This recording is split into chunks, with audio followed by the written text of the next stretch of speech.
ಸಖತ್ ಖಾರ ಬಣ್ಣ ಮತ್ತು ರುಚಿ ಆಚಿ ಚಿಲ್ಲಿ ಪೌಡರ್.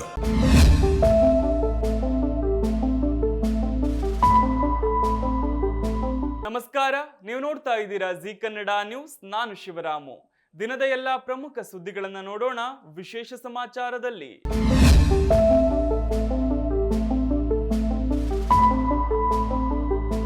ನಮ್ಮ ಜನ ಪೆಟ್ರೋಲ್ ಡೀಸೆಲ್ ವಾಹನಗಳಿಗಿಂತ ಹೆಚ್ಚಾಗಿ ಈಗ ಎಲೆಕ್ಟ್ರಿಕ್ ವಾಹನಗಳನ್ನ ಬಳಸತೊಡಗಿದ್ದಾರೆ. ಗೋ ಗ್ರೀನ್ ಎಂದು ದಿನದಿಂದ ದಿನಕ್ಕೆ ಎಲೆಕ್ಟ್ರಿಕ್ ವಾಹನಗಳು ಹೆಚ್ಚಾಗಿ ರಸ್ತೆಗೆ ಇಳಿಯುತ್ತಿವೆ. ಆದರೆ ಚಾರ್ಜಿಂಗ್ ಸ್ಟೇಷನ್ಗಳು ಮಾತ್ರ ಬೆಂಗಳೂರು ಸೇರಿದಂತೆ ರಾಜ್ಯದಲ್ಲಿ ನಿರೀಕ್ಷಿತ ಪ್ರಮಾಣದಲ್ಲಿ ಇಲ್ಲ. ಹೀಗಾಗಿಯೇ ದೂರದ ಪ್ರಯಾಣ ನಡೆಸುವ ಇವಿ ಚಾಲಕರಿಗೆ ಬೆಸ್ಕಾಂ ಸಿಹಿ ಸುದ್ದಿಯೊಂದನ್ನು ನೀಡಿದೆ. ರಾಜ್ಯ ಹೆದ್ದಾರಿ ಹಾಗೂ ರಾಷ್ಟ್ರೀಯ ಹೆದ್ದಾರಿಯ 50 ಕಡೆಗಳಲ್ಲಿ ಚಾರ್ಜಿಂಗ್ ಸ್ಟೇಷನ್ಗಳ ನಿರ್ಮಾಣಕ್ಕೆ ಬೆಸ್ಕಾಂ ಮುಂದಾಗಿದೆ. ಕರ್ನಾಟಕದಲ್ಲಿ ದಿನದಿಂದ ದಿನಕ್ಕೆ ಎಲೆಕ್ಟ್ರಿಕ್ ವಾಹನಗಳ ಸಂಖ್ಯೆ ಏರಿಕೆಯಾಗ್ತಿದೆ. ಸದ್ಯ ರಾಜ್ಯದಲ್ಲಿ 3.4 ಲಕ್ಷಕ್ಕೂ ಹೆಚ್ಚು ಎಲೆಕ್ಟ್ರಿಕ್ ವಾಹನಗಳಿವೆ. ಆದರೆ ಎಲೆಕ್ಟ್ರಿಕ್ ಚಾರ್ಜಿಂಗ್ ಸ್ಟೇಷನ್ ಇರೋದು ಕೇವಲ 5,960 ಮಾತ್ರ. ಅದರಲ್ಲೂ ಬೆಂಗಳೂರು ಹೊರತುಪಡಿಸಿ ಉಳಿದ ಜಿಲ್ಲೆಗಳಲ್ಲಿ ಚಾರ್ಜಿಂಗ್ ಸ್ಟೇಷನ್ ಅಭಾವ ತೀವ್ರವಾಗಿದೆ. ಹೀಗಾಗಿ ದೂರದ ಪ್ರಯಾಣ ಮಾಡುವ ಇವಿ ಬಳಕೆದಾರರಿಗೆ ಬೆಸ್ಕಾಂ ಗುಡ್ ನ್ಯೂಸ್ ಕೊಟ್ಟಿದೆ. ಕರ್ನಾಟಕ ರಸ್ತೆ ಅಭಿವೃದ್ಧಿ ನಿಗಮ ಅಭಿವೃದ್ಧಿಪಡಿಸಿರುವ 10 ರಾಜ್ಯ ಹೆದ್ದಾರಿಗಳ 30 ಕಡೆಗಳಲ್ಲಿ ಹಾಗೂ ಬೆಂಗಳೂರು ಬೆಳಗಾವಿ ರಾಷ್ಟ್ರೀಯ ಹೆದ್ದಾರಿ NH48 ನ 10 ಕಡೆಗಳಲ್ಲಿ 20, ಒಟ್ಟಾರೆ 50 ಚಾರ್ಜಿಂಗ್ ಸ್ಟೇಷನ್ಗಳ ನಿರ್ಮಾಣಕ್ಕೆ ಬೆಸ್ಕಾಂ ಒತ್ತು ನೀಡಿದೆ. ಬೆಸ್ಕಾಂ ನಿರ್ಮಿಸಲಿರುವ ಈ ಚಾರ್ಜಿಂಗ್ ಸ್ಟೇಷನ್ಗಳು ಶೀಘ್ರದಲ್ಲೇ ಇವಿ ವಾಹನಗಳ ಬಳಕೆಗೆ ಲಭ್ಯವಾಗಲಿದೆ. ಮುಂದಿನ ದಿನಗಳಲ್ಲಿ ಇನ್ನೂ ಹೆಚ್ಚಿನ ಹೆದ್ದಾರಿಗಳಲ್ಲಿ, ಪ್ರವಾಸಿ ತಾಣಗಳಲ್ಲಿ ಮತ್ತು ಪ್ರಮುಖ ಸಾರ್ವಜನಿಕ ಸ್ಥಳಗಳಲ್ಲಿ ಇವಿ ಚಾರ್ಜಿಂಗ್ ಸ್ಟೇಷನ್ಗಳ ಸ್ಥಾಪನೆಯ ಗುರಿಯನ್ನು ಬೆಸ್ಕಾಂ ಇಟ್ಟುಕೊಂಡಿದೆ. ಈ ಮೂಲಕ ಎಲೆಕ್ಟ್ರಿಕ್ ವಾಹನಗಳಲ್ಲಿ ದೂರದ ಪ್ರಯಾಣ ಕೈಗೊಳ್ಳುವವರಿಗೆ ಈ ಚಾರ್ಜಿಂಗ್ ಸ್ಟೇಷನ್ಗಳಿಂದ ಅನುಕೂಲವಾಗಲಿದೆ. ನಿಮ್ಮ ಅಥವಾ ನಿಮ್ಮ ಕುಟುಂಬದವರ ಯಾವುದಾದ್ರೂ ಹಳೆಯ ಬ್ಯಾಂಕ್ ಖಾತೆಯಲ್ಲಿ ಒಂದಿಷ್ಟು ಹಣವಿದ್ದು ಅದನ್ನು ವಾಪಸ್ ಪಡೆಯಲು ಮರೆತಿದ್ದೀರಾ? ಅಥವಾ ಯಾವುದಾದ್ರೂ ಅಕೌಂಟ್ ನಿಷ್ಕ್ರಿಯಗೊಂಡು ಅದರಲ್ಲಿದ್ದ ಹಣ ಪಡೆಯಲು ಸಾಧ್ಯವಾಗ್ತಿಲ್ವಾ? ಹಾಗಿದ್ರೆ ಹಳೆಯ ಅಕೌಂಟ್ನಲ್ಲಿರುವ ನಿಮ್ಮ ಹಣ ನಿಮಗೆ ಬಡ್ಡಿ ಸಮೇತ ಸಿಗಲಿದೆ. ಹಣ ಪಡೆಯದೆ ಹೀಗೆ ಬ್ಯಾಂಕ್ ಖಾತೆಯಲ್ಲೇ ವರ್ಷಗಳಿಂದ ಉಳಿದು ಹೋದ ಹಣವನ್ನ ಗ್ರಾಹಕರಿಗೆ ಮರಳಿ ನೀಡಲು RBI ಕ್ಯಾಂಪೇನ್ ಶುರು ಮಾಡಿದೆ. ಹೌದು, ನಮ್ಮ ದೇಶದಲ್ಲಿ ಸಾವಿರಾರು ಕೋಟಿ ರೂಪಾಯಿ ಹಣ ವಾರಸುದಾರರಿಲ್ಲದೆ ಅನಾಥವಾಗಿ ಬ್ಯಾಂಕ್ಗಳಲ್ಲಿ ಬಿದ್ದಿದೆ. ಬ್ಯಾಂಕ್ ಖಾತೆಯಲ್ಲಿರುವ ಹಣವನ್ನ ಖಾತೆದಾರರು ವಾಪಸ್ ಪಡೆದಿಲ್ಲ. ಅವರ ಕುಟುಂಬದವರಿಗೂ ಆ ಬ್ಯಾಂಕ್ ಖಾತೆಯ ಬಗ್ಗೆ ಸರಿಯಾದ ಮಾಹಿತಿಯೂ ಇಲ್ಲ.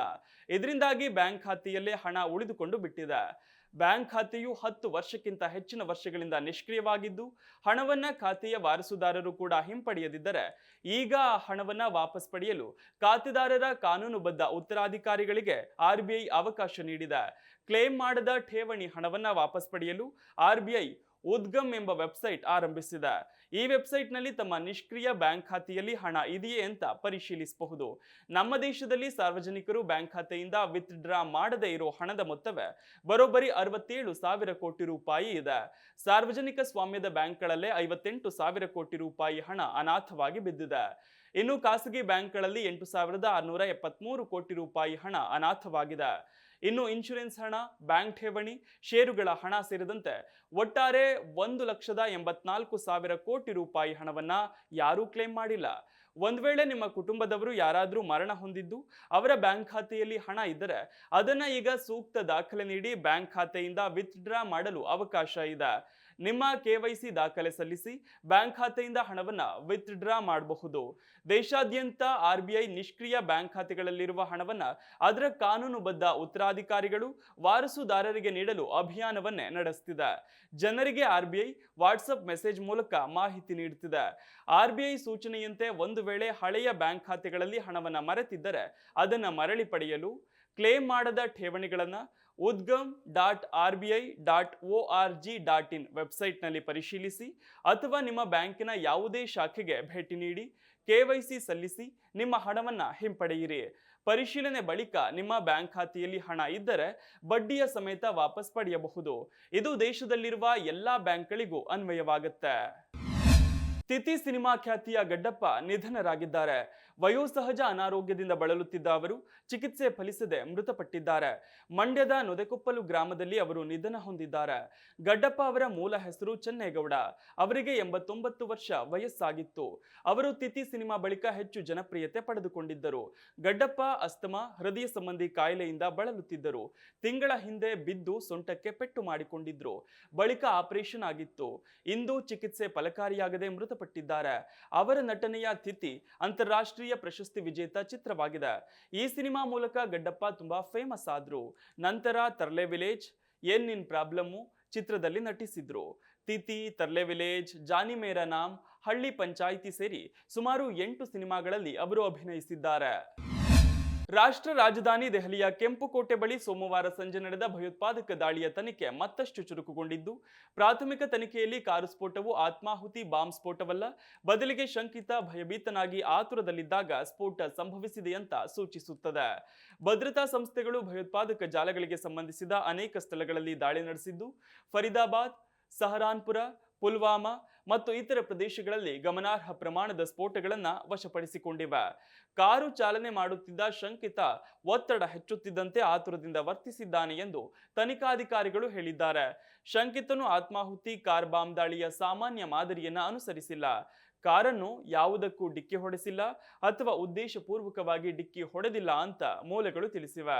ಕೆಂಪುಕೋಟೆ ಬಳಿ ನಡೆದ ಸ್ಫೋಟವು ಗರಿಷ್ಠ ಹಾನಿಯನ್ನುಂಟು ಮಾಡುವ ಗುರಿಯನ್ನ ಹೊಂದಿರುವ ಆತ್ಮಹತ್ಯಾ ಬಾಂಬರ್ಗಳ ವಿಶಿಷ್ಟ ಕಾರ್ಯಾಚರಣೆಯ ವಿಧಾನವನ್ನು ಅನುಸರಿಸಿಲ್ಲ ಅಂತ ಅವರು ಹೇಳಿದ್ದಾರೆ. ಬಾಂಬ್ ಅಕಾಲಿಕವಾಗಿತ್ತು ಮತ್ತು ಸಂಪೂರ್ಣವಾಗಿ ಅಭಿವೃದ್ಧಿಪಡಿಸಿರಲಿಲ್ಲ ಅಂತ ಏಜೆನ್ಸಿ ಮೂಲಗಳು ಬಹಿರಂಗಪಡಿಸಿವೆ.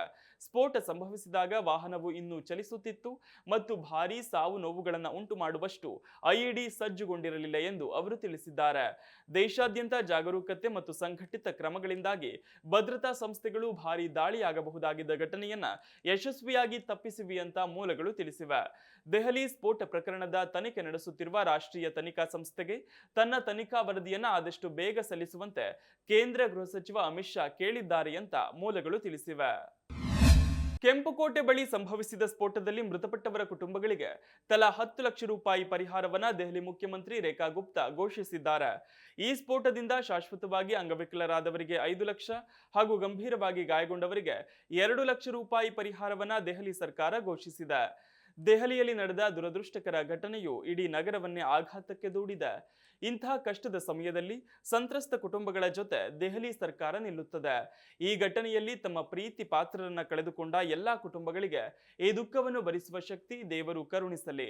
ಮೃತಪಟ್ಟವರಿಗೆ ನನ್ನ ಸಂತಾಪಗಳು ಎಂದು ಎಕ್ಸ್ ಪೋಸ್ಟ್ನಲ್ಲಿ ಬರೆದುಕೊಂಡಿದ್ದಾರೆ. ಗಂಭೀರವಾಗಿ ಗಾಯಗೊಂಡವರಿಗೆ 2 ಲಕ್ಷ ಪರಿಹಾರ ನೀಡಲಾಗುವುದು ಹಾಗೂ ಎಲ್ಲಾ ಗಾಯಾಳುಗಳಿಗೆ ಸರ್ಕಾರವು ಗುಣಮಟ್ಟದ ವೈದ್ಯಕೀಯ ಚಿಕಿತ್ಸೆಯನ್ನು ಒದಗಿಸುತ್ತದೆ ಎಂದು ರೇಖಾ ತಿಳಿಸಿದ್ದಾರೆ. ಸದಾ ಜನದಟ್ಟಣೆಯಿಂದ ಕೂಡಿರುವ ಐತಿಹಾಸಿಕ ಕೆಂಪುಕೋಟೆಯ ಬಳಿ ಸಂಚಾರ ಸಿಗ್ನಲ್ನಲ್ಲಿ ಚಲಿಸುತ್ತಿದ್ದ ಕಾರಿನಲ್ಲಿ ಸೋಮವಾರ ಸಂಜೆ ಭಾರೀ ಸ್ಫೋಟ ಸಂಭವಿಸಿ 12 ಮಂದಿ ಮೃತಪಟ್ಟಿದ್ದಾರೆ. 24ಕ್ಕೂ ಅಧಿಕ ಮಂದಿ ಗಾಯಗೊಂಡಿದ್ದಾರೆ. ಈ ದುರ್ಘಟನೆ ಬೆನ್ನಲ್ಲೇ ರಾಷ್ಟ್ರ ರಾಜಧಾನಿ ಸೇರಿ ದೇಶದ ಪ್ರಮುಖ ನಗರಗಳಲ್ಲಿ ಹೈ ಅಲರ್ಟ್ ಘೋಷಿಸಲಾಗಿದೆ.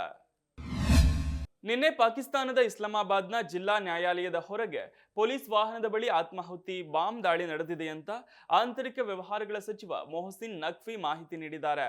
ಇನ್ನು ಈ ಘಟನೆಯಲ್ಲಿ 12 ಜನರು ಸಾವನ್ನಪ್ಪಿದ್ದು 27 ಜನರು ಗಾಯಗೊಂಡಿದ್ದಾರೆ ಎನ್ನಲಾಗಿದೆ.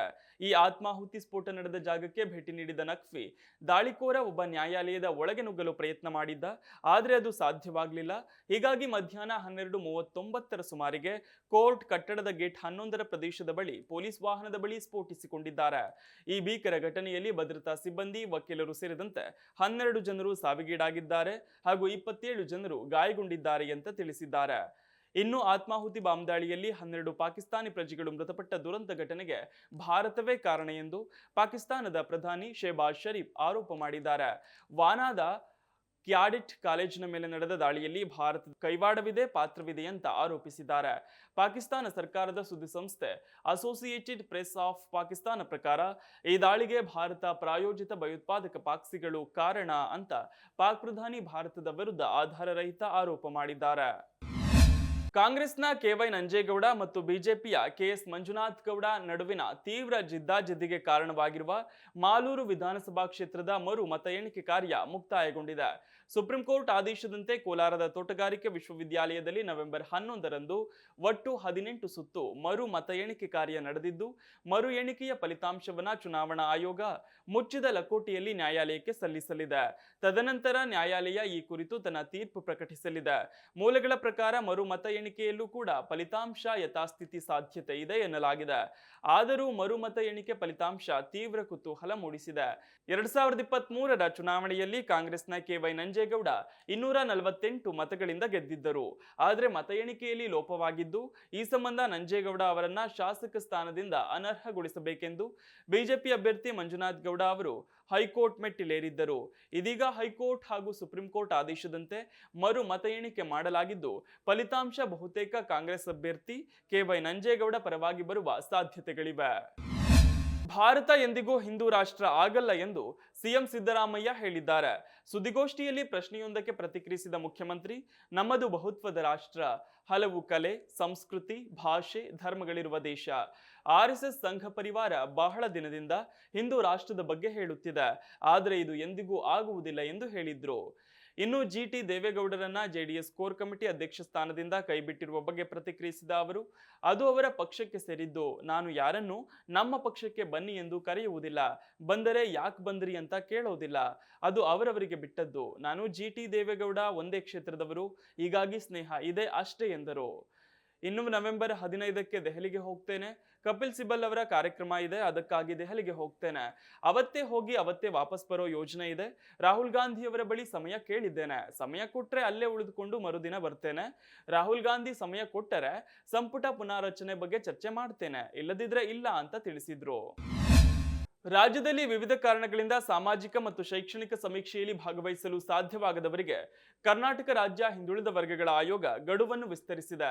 ಈವರೆಗೂ ಸಮೀಕ್ಷೆಯಲ್ಲಿ ಮಾಹಿತಿ ನೀಡದೇ ಇರುವವರು ನವೆಂಬರ್ 30ರವರೆಗೆ ಆನ್ಲೈನ್ನಲ್ಲಿ ಗಣತಿಯಲ್ಲಿ ಭಾಗಿಯಾಗಬಹುದಾಗಿದೆ. ಗಣತಿದಾರರು ಮನೆ ಮನೆಗೆ ದತ್ತಾಂಶವನ್ನು ಸಂಗ್ರಹಿಸುವ ಮೂಲಕ ನಡೆಸಿದ ನಿಜವಾದ ಸಮೀಕ್ಷೆಯು ಅಕ್ಟೋಬರ್ 31ರಂದು ಮುಕ್ತಾಯಗೊಂಡಿದ್ದು, 89.48% ಎಣಿಕೆಯಾಗಿದೆ. ಸುಮಾರು 4.22 ಲಕ್ಷ ಕುಟುಂಬಗಳು ಸಮೀಕ್ಷೆಯಲ್ಲಿ ಭಾಗವಹಿಸಲು ನಿರಾಕರಿಸಿದ್ದವು. ಆದರೂ ವಿವಿಧ ಕಾರಣಗಳಿಂದ ಸಮೀಕ್ಷೆಯಲ್ಲಿ ಭಾಗವಹಿಸಲು ಸಾಧ್ಯವಾಗದವರಿಗೆ ಅವಕಾಶವನ್ನು ಒದಗಿಸುವ ಸಲುವಾಗಿ ಆನ್ಲೈನ್ನಲ್ಲಿ ಭಾಗವಹಿಸುವ ಅವಧಿಯನ್ನು ನವೆಂಬರ್ 30ರವರೆಗೆ ವಿಸ್ತರಿಸಲಾಗಿದೆ. ಸಮೀಕ್ಷೆಯಲ್ಲಿ ಭಾಗವಹಿಸಲು ಎಲ್ಲರಿಗೂ ಅವಕಾಶವನ್ನು ಒದಗಿಸುವ ಸಲುವಾಗಿ ಸಮೀಕ್ಷೆಯ ಆನ್ಲೈನ್ ಲಿಂಕ್ ಮೂಲಕ ಸ್ವಯಂ ಭಾಗವಹಿಸುವಿಕೆಯ ಅವಧಿಯನ್ನು ಅಂತಿಮವಾಗಿ ನವೆಂಬರ್ 30ರವರೆಗೆ ವಿಸ್ತರಿಸಲಾಗಿದೆ ಅಂತ ಆಯೋಗವು ಪ್ರಕಟಣೆಯಲ್ಲಿ ತಿಳಿಸಿದೆ. 2025ರ ಅಂದಾಜಿನ ಪ್ರಕಾರ ರಾಜ್ಯದ 6.85 ಕೋಟಿ ಜನಸಂಖ್ಯೆಯಲ್ಲಿ ಸುಮಾರು 6.13 ಕೋಟಿ ಜನರು ಅಕ್ಟೋಬರ್ 31ರವರೆಗೆ ಸಮೀಕ್ಷೆಯಲ್ಲಿ ಭಾಗವಹಿಸಿದ್ದರು ಮತ್ತು ಆಯೋಗದ ಪ್ರಕಾರ 34.49 ಲಕ್ಷ ಮನೆಗಳು ಬೀಗ ಹಾಕಲ್ಪಟ್ಟಿದ್ದವು ಅಥವಾ ಖಾಲಿಯಾಗಿದ್ದವು. ಸೆಪ್ಟೆಂಬರ್ 22ರಂದು ಪ್ರಾರಂಭವಾದ ಸಮೀಕ್ಷೆಯು ವಾಸ್ತವವಾಗಿ ಅಕ್ಟೋಬರ್ 7ರಂದು ಕೊನೆಗೊಳ್ಳಬೇಕಿತ್ತು, ಆದರೆ ಅದನ್ನು ಹಲವು ಬಾರಿ ವಿಸ್ತರಿಸಲಾಯಿತು. ಪ್ರಧಾನಿ ನರೇಂದ್ರ ಮೋದಿ ಅವರಿಗೆ ನನ್ನ ಅಚಲ ಬೆಂಬಲ ಎಂದು ಲೋಕ ಜನಶಕ್ತಿ ಪಕ್ಷದ ಮುಖ್ಯಸ್ಥ ಚಿರಾಗ್ ಪಾಸ್ವಾನ್ ಘೋಷಣೆ ಮಾಡಿದ್ದಾರೆ. ನಾನು ಅವರನ್ನ ಸ್ವಲ್ಪ ಹೆಚ್ಚು ಪ್ರೀತಿಸುತ್ತೇನೆ, ಅವರು ಬೇರ್ಪಡಿಸಲಾಗದವರು ಅಂತ ಹೇಳಿದ್ದಾರೆ. ಬಿಹಾರ ಚುನಾವಣೆಯ ನಂತರ ಚುನಾವಣೋತ್ತರ ಮೈತ್ರಿಯ ಕಲ್ಪನೆಯನ್ನ ತಳ್ಳಿಹಾಕಿದ ಅವರು, ನಾವು ಎಲ್ಲಿಯೂ ಹೋಗುವುದಿಲ್ಲ ಮತ್ತು ಎನ್ಡಿಎ ಭಾಗವಾಗಿ ಉಳಿಯುತ್ತೇವೆ ಅಂತ ಹೇಳಿದ್ರು. ಇದೇ ವೇಳೆ 2002ರಲ್ಲಿ ಅವರ ತಂದೆ ರಾಮ್ ವಿಲಾಸ್ ಪಾಸ್ವಾನ್ ಅವರನ್ನ ಸೋನಿಯಾ ಗಾಂಧಿ ಸಂಪರ್ಕಿಸಿದ ರೀತಿಯಲ್ಲಿಯೇ ಸಂಸದೆ ಪ್ರಿಯಾಂಕಾ ಗಾಂಧಿ ವಿರೋಧ ಪಕ್ಷಕ್ಕೆ ಸೇರಲು ನಿಮ್ಮನ್ನ ಸಂಪರ್ಕಿಸಬಹುದೇ ಅಂತ ಕೇಳಿದಾಗ ಇದಕ್ಕೆ ಉತ್ತರಿಸಿದ ಪಾಸ್ವಾನ್ ಅವರು, ಪ್ರಿಯಾಂಕಾ ಗಾಂಧಿ ಅವರೊಂದಿಗೆ ಸಂವಹನ ನಡೆಸ್ತಿದ್ರು, ನಾನು ಪ್ರಿಯಾಂಕಾಜಿ ಅವರೊಂದಿಗೆ ಮಾತನಾಡ್ತೇನೆ, ಆದರೆ ನನ್ನ ಪ್ರಧಾನಿ ಇರುವವರೆಗೆ ನಾನು ಎಲ್ಲಿಗೂ ಹೋಗುವುದಿಲ್ಲ ಅಂತ ನಾನು ಮತ್ತೊಮ್ಮೆ ಒತ್ತಿ ಹೇಳಲು ಬಯಸುತ್ತೇನೆ ಎಂದರು. ನನ್ನ ಸಮರ್ಪಣೆ ಮತ್ತು ನನ್ನ ಪ್ರೀತಿ ಅವರಿಗೆ ಉಳಿಯುತ್ತದೆ. ನಾನು ಅವರನ್ನು ಸ್ವಲ್ಪ ಹೆಚ್ಚು ಪ್ರೀತಿಸುತ್ತೇನೆ, ಅವರಿಗೆ ನನ್ನ ಬೆಂಬಲ ಅಚಲವಾಗಿರುತ್ತದೆ ಎಂದರು. ತಂದೆ ರಾಮ್ ವಿಲಾಸ್ ಪಾಸ್ವಾನ್ರ ರಾಜಕೀಯ ಕುಶಾಗ್ರಮತಿ ಬಗ್ಗೆ ಮಾತನಾಡಿದ ಪಾಸ್ವಾನ್, ರಾಮ್ ವಿಲಾಸ್ ಪಾಸ್ವಾನ್ ಅವರನ್ನ ರಾಜಕೀಯ ಫಲಿತಾಂಶಗಳನ್ನು ಊಹಿಸುವ ಸಾಮರ್ಥ್ಯಕ್ಕಾಗಿ ಹವಾಮಾನ ವ್ಯಕ್ತಿ ಎಂದು ಕರೆಯಲಾಗುತ್ತಿತ್ತು ಮತ್ತು ಮೈತ್ರಿಕೂಟಗಳೊಂದಿಗೆ ಅವರು ಅಂತಿಮವಾಗಿ ಅಧಿಕಾರಕ್ಕೆ ಬಂದರು ಎಂದು ಚಿರಾಗ್ ನೆನಪಿಸಿಕೊಂಡ್ರು. ಇದಿಷ್ಟು ಈ ದಿನದ ಪ್ರಮುಖ ಸುದ್ದಿ. ನೋಡ್ತಾ ಇರಿ ಜಿ ಕನ್ನಡ ನ್ಯೂಸ್, ಸತ್ಯವೇ ಸುದ್ದಿಯ ಜೀವಾಳ.